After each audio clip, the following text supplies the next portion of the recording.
আসসালামু আলাইকুম। কী অবস্থা সবার, কেমন আছেন? Welcome to my channel Ashraful's world.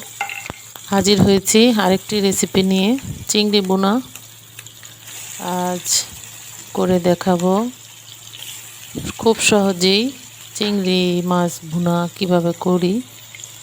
প্রথমে চিংড়ি মাছগুলোকে লবণ এবং হলুদ দিয়ে মেখে নিয়েছি, এখন ভেজে নিব।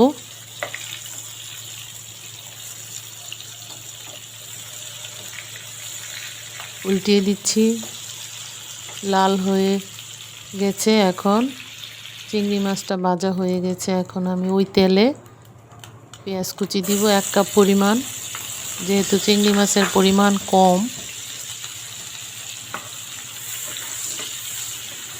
এখন পেঁয়াজটাকে লাল করে ভেজে নিচ্ছি। ভিডিও ভালো লাগলে কমেন্টস করবেন।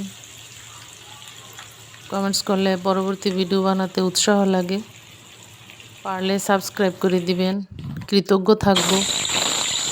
পেঁয়াজটাকে লাল করে ভেজে নিচ্ছি। এখন দিব 2 চামচ আদা রসুন বাটা, 1 চামচ মরিচের গুঁড়ো, হলুদের গুঁড়ো,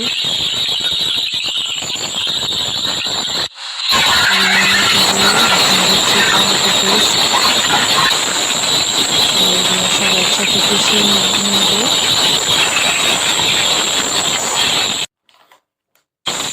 মশলাগুলো ভালো করে কষিয়ে নিচ্ছি। এখন উপরে তেল উঠে গেছে, এখন মাছগুলো দিয়ে দিব।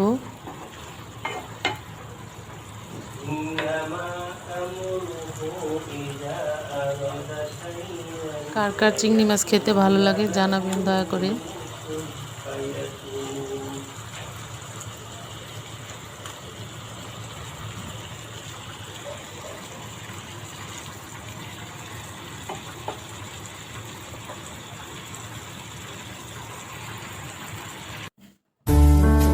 হয়ে গেল আমার চিংড়ি ভুনা, ঝটপট সহজেই।